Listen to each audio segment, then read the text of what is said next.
हाय दोस्तों, स्वागत है आपका Prajapati study point YouTube channel पर। बात करने वाले हैं राजस्थान की कला संस्कृति को लेकर, जो रीट L1 L2 में राजस्थान एशियाई वन रक्षक वनपाल में आपको राजस्थान की चित्रकला का टॉपिक जोड़ा गया है। तो बात करने वाले हैं दोस्तों, बात करें राजस्थान की चित्रकला को लेकर। देखिएगा, राजस्थान की चित्रकला का जो टॉपिक है, आपको पता होगा इसमें से लगभग प्रत्येक एग्जाम में 1-2 क्वेश्चन हमेशा आते रहे हैं। आपको बता दूं कि इस टॉपिक को यहाँ पर पढ़ने के बाद में कोई भी बुक और कोई भी नोट्स पढ़ने की ज़रूरत नहीं होगी। देखिएगा, बात करते हैं राजस्थान की चित्रकला। सबसे पहले इसको 3 नामों से जाना जाता है। बात करते हैं, सबसे पहला राजस्थान की चित्रकला का नाम है हिंदू चित्रकला।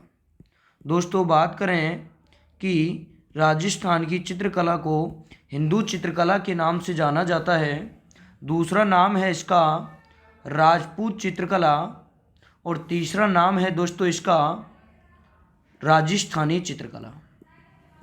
बात करें कि राजस्थान की चित्रकला को 3 नामों से जाना गया। सबसे पहला हिंदू चित्रकला, दूसरा राजपूत चित्रकला, तीसरा नाम है राजस्थानी चित्रकला। बात करें दोस्तों कि जो हिंदू चित्रकला है, इसको नाम दिया गया था NC मेहता के द्वारा। राजस्थान की चित्रकला को हिंदू चित्रकला नाम दिया गया। पॉइंट नंबर 2, बात करते हैं कि राजस्थान की चित्रकला को राजपूत चित्रकला कहा था गांगुली, वह दूसरा था दोस्तों हैवेल।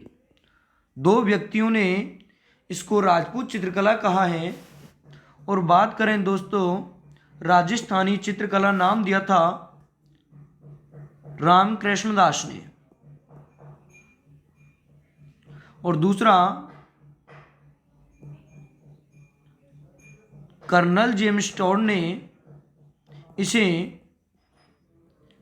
राजस्थान की चित्रकला को राजस्थानी चित्रकला नाम दिया। बात करें दोस्तों, मैं आपको बता दूं कि कर्नल टॉड के गुरु का नाम था, गुरु थे इनके जैन यति ज्ञानचंद्र।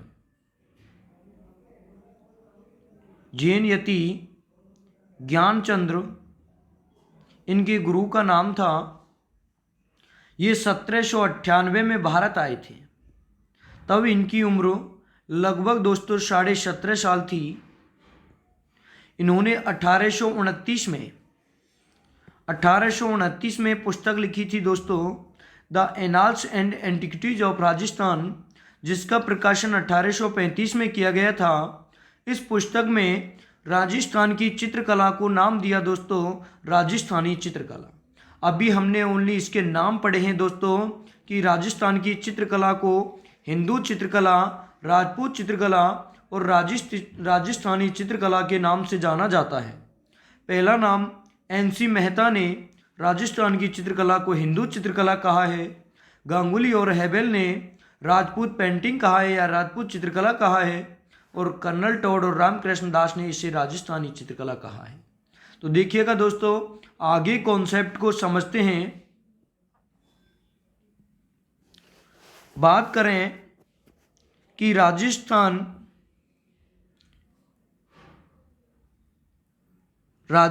के कौन से स्थान हैं जिनसे प्राचीन चित्रों की प्राप्ति हुई है। किसकी दोस्तों? प्राचीन चित्रों की क्या हुई है? प्राप्ति हुई है। क्वेश्चन सॉलिड है दोस्तों कि राजस्थान के वह कौन से स्थान हैं जिनसे प्राचीन चित्रों की प्राप्ति हुई। तो अब मैं आपको बता दूं, ऐसे 3 स्थान हैं। उनमें से सबसे पहला स्थान है आलनिया, और आलनिया जो स्थान है दोस्तों, ये कोटा जिले में पड़ता है। बात करें इस स्थान से हमें शैल चित्र प्राप्त हुए हैं। कौन से चित्र प्राप्त हुए दोस्तों? शैल चित्र प्राप्त हुए जिसकी खोज श्रीधर वाकणकर ने की है। ध्यान दीजिए दोस्तों, कॉन्सेप्ट थोड़ा बड़ा है कि राजस्थान के कौन से स्थान जिनसे प्राचीन चित्रों की प्राप्ति हुई। पहला स्थान है आलनिया कोटा, जिनसे शैल चित्रों की प्राप्ति हुई और इनकी खोज श्रीधर वाकण करने की थी। दूसरा स्थान है दोस्तों दर। सभी लोग जानते हैं कि दर भरतपुर के अंतर्गत है। आपको बता दूं दोस्तों कि भरतपुर में एक दर नामक स्थान से पशु पक्षियों के प्राचीन चित्र मिले हैं, जिसकी खोज जगन्नाथ पुरी ने की। ध्यान देना दोस्तों, तीसरा स्थान है इसका, बात करें तीसरा स्थान इसका है बेराट, और बेराट हमारे जयपुर में पड़ता है और जयपुर में कंकाल चित्र मिला। बेराट से कंकाल चित्र मिला, जिसकी खोज दोस्तों ध्यान रखना टॉलिन ने की थी। अच्छा, बात कर रहे थे कि राजस्थान के वह कौन से स्थान हैं जिनसे प्राचीन चित्रों की प्राप्ति हुई। सबसे पहला स्थान है दोस्तों आलनिया कोटा, दूसरा है दर भरतपुर और तीसरा है बेराट। बात करें आलनिया कोटा से शैल चित्रों की प्राप्ति हुई, दर भरतपुर से पशु पक्षी चित्र मिले और बेराट से कंकाल चित्र मिले। बात करें कि इनकी खोज श्रीधर वाकणकर ने की। दर भरतपुर की जो चित्रों की खोज है वो जगन्नाथपुरी ने की और बेराट के चित्रों की खोज टॉलिन ने की। ध्यान दीजिएगा दोस्तों, इस कॉन्सेप्ट को समझने के लिए ध्यान रखना, ऐसा मैटर ना तो आपको किसी बुक में मिलेगा और अधिकतर नोट्स बुक पढ़ने की आपको कोई ज़रूरत नहीं होगी। अगला चर्चा कर रहे हैं दोस्तों कि राजस्थान के वह या सबसे प्राचीन चित्र कौन से हैं। ध्यान रखना दोस्तों कि राजस्थान के सबसे प्राचीन चित्र कौन से हैं और प्राचीन चित्रों का नाम क्या है। बड़ा बेहतरीन क्वेश्चन आप लोगों के स्क्रीन के सामने कि राजस्थान के वह या सबसे प्राचीन चित्र कौन से हैं और उनके नाम क्या हैं। दोस्तों, राजस्थान के सबसे प्राचीन चित्र दो माने गए हैं। पहला चित्र है दोस्तों ओध नियुक्ति। पहले चित्र का नाम क्या है दोस्तों? ओध नियुक्ति। और दूसरा चित्र है दश वैकल्पिक सूत्र। अच्छा, बात करें राजस्थान के दोनों सबसे प्राचीन चित्र कौन से हैं? ओध नियुक्ति और दूसरा प्राचीन चित्र कौन सा है? 10 वैकल्पिक सूत्र। अगर मैं दोस्तों कह दूं कि इन चित्रों को वर्तमान में किस संग्रहालय में रखा गया है, बहुत बेहतरीन क्वेश्चन दोस्तों, कि राजस्थान के सबसे प्राचीन चित्र कौन कौन से हैं? ओध नियुक्ति और 10 वैकल्पिक सूत्र। इन दोनों चित्रों को कहाँ रखा गया है? तो दोस्तों ध्यान रखना कि इन दोनों चित्रों को जिनभद्रसूरी पुस्तकालय, कहाँ पर दोस्तों? जिनभद्रसूरी पुस्तकालय में रखा गया है। और इस पुस्तकालय दोस्तों है कहाँ पर, कौन से जिले में है?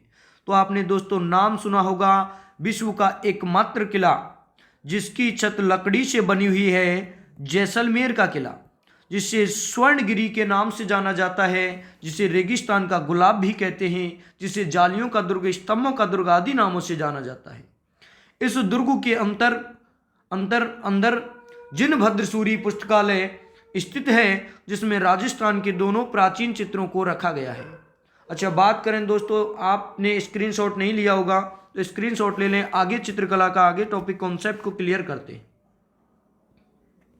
देखिएगा, बात करें कि दोस्तों सन 1916 में डॉक्टर आनंद कुमार स्वामी ने डॉक्टर आनंद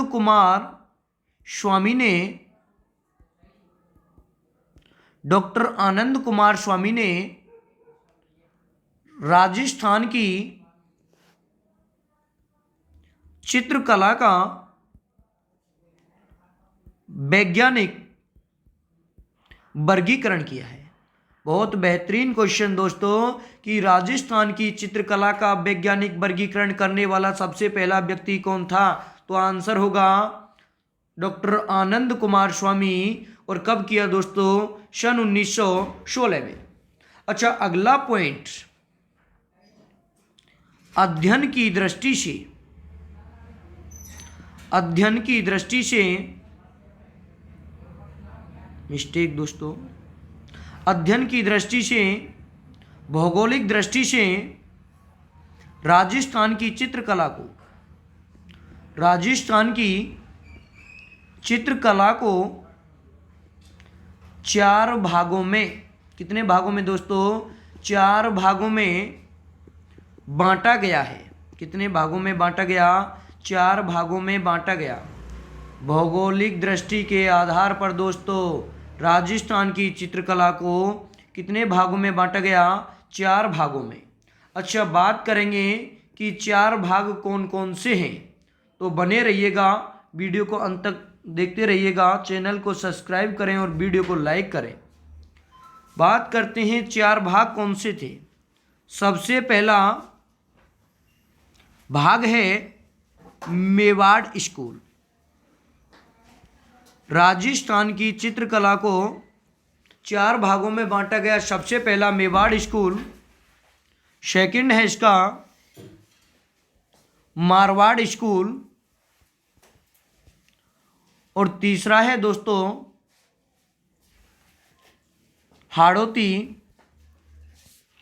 हाड़ौती स्कूल या हाड़ौती शैली, और चौथा है दोस्तों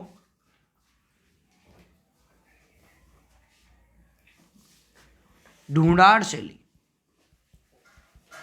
इन 4 भागों में भौगोलिक दृष्टि के आधार पर दोस्तों राजस्थान की चित्रकला को बांटा गया। आगे बात करते हैं कि मिनिएचर पेंटिंग क्या है। देखिएगा दोस्तों, अभी सेकंड ग्रेड एग्जाम में 2020 में क्वेश्चन अपडेट हुए थे। बात करते हैं एक पेंटिंग को लेकर, और पेंटिंग का नाम है दोस्तों मिनिएचर पेंटिंग, या जिसे मिनिएचर पेंटिंग कहते हैं। ये है क्या? सबसे पहले चर्चा करेंगे मिनिएचर पेंटिंग की। मिनिएचर पेंटिंग की शब्दों की चर्चा कर लेते हैं। बात करें इस शब्द की उत्पत्ति कहाँ से हुई। दोस्तों, जो मिनिएचर शब्द है ये मिनियम शब्द से बना है, और मिनियम शब्द से बना है जिसका अर्थ होता है लाल रंग का शीशा। क्या अर्थ होता है दोस्तों? लाल रंग का शीशा। अच्छा, बात करते हैं कि जो मिनिएचर पेंटिंग है, इस मिनिएचर पेंटिंग है क्या? ये पेंटिंग क्या है? ध्यान रखना दोस्तों, सूक्ष्म या बारीक पदार्थों पर पेंटिंग करना मिनिएचर पेंटिंग कहलाता है। और बात करें दोस्तों, बड़ा ही फेमस क्वेश्चन इससे पूछा जा चुका है। इसके जो प्रसिद्ध चित्रकार हैं, बात करें कौन कौन हैं, आपने नाम सुना होगा। सबसे पहला चित्रकार है इसका किराना शर्मा। राजस्थान में किराना शर्मा की बात करें, ये बेंगू चित्तौड़ का है। बात करें राई व गेहूं के दाने पर सर्वप्रथम मीरा का चित्रण किया। बहुत बेहतरीन क्वेश्चन दोस्तों कि सर्वप्रथम मीरा का राई के या गेहूं के दाने पर चित्रण करने वाले चित्रकार का नाम लिखिए। आरएस प्री में पूछा गया है, और ये सेकंड ग्रेड के अंतर्गत 3 जनवरी 2020 में पूछा गया। तो आंसर है किराना शर्मा, जो कि बेंगू चित्तौड़ के हैं। और अन्य चित्रकारों में बात करें, दूसरा चित्रकार है इसका हीरालाल।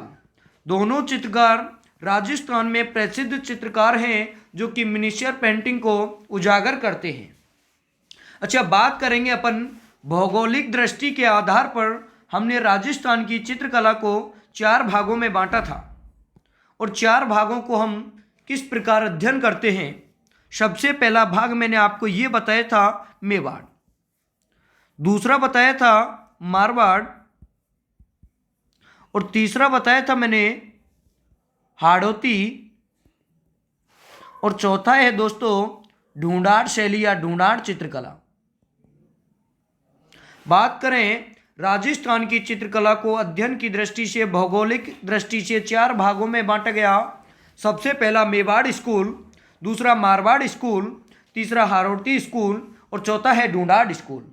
अच्छा, बात करें मेवाड़ के अंतर्गत हम क्या क्या अध्ययन करते हैं। सबसे पहला दोस्तों अध्ययन किया जाता है उदयपुर चित्रकला।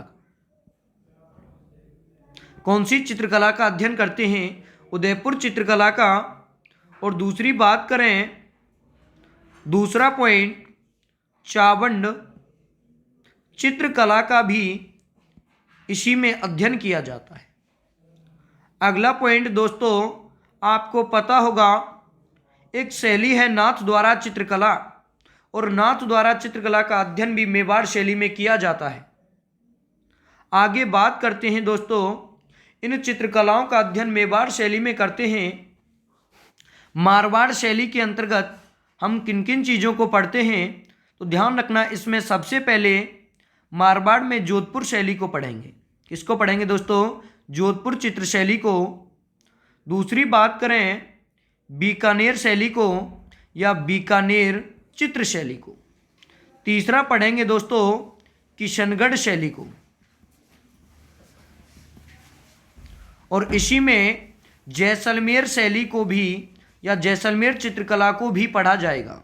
तो ध्यान रखना दोस्तों, क्रम वाइज हमने इनको बांटा है। आगे बात करते हैं हाड़ौती क्षेत्र में दोस्तों कोटा, बूंदी, झालावाड़, बारां आदि जिले शामिल होते हैं, लेकिन चित्रकला की जब बात होती है तो इसमें कोटा चित्रकला और बूंदी चित्रकला का अध्ययन किया जाता है।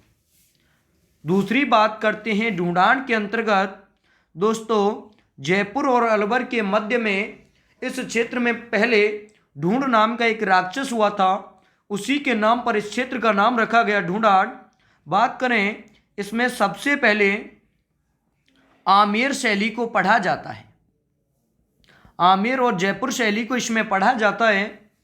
दूसरा अलवर शैली का अध्ययन भी या अलवर चित्रकला का अध्ययन भी इसी में किया जाता है। तीसरा पॉइंट दोस्तों शेखावाटी चित्रकला। शेखावाटी चित्रकला का अध्ययन इसमें किया जाता है।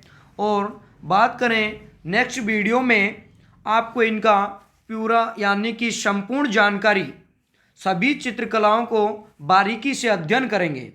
और आपको दोस्तों बता दूं, कुछ ही दिनों में यहाँ पर रीट प्लस एसआई के प्रैक्टिस सेट आरंभ किए जा रहे हैं विद लाइव क्लास के साथ में। तो मैं आप आशा करता हूँ कि आपको ये वीडियो पसंद आई होगी और ज़्यादा से ज़्यादा लाइक करें और शेयर करें। और एक बात और बता देना चाहता हूँ कि यहाँ पर पढ़ने के बाद में आपको दोबारा किसी भी नोट्स और बुक को पढ़ने की ज़रूरत नहीं पड़ेगी। इसी के साथ धन्यवाद।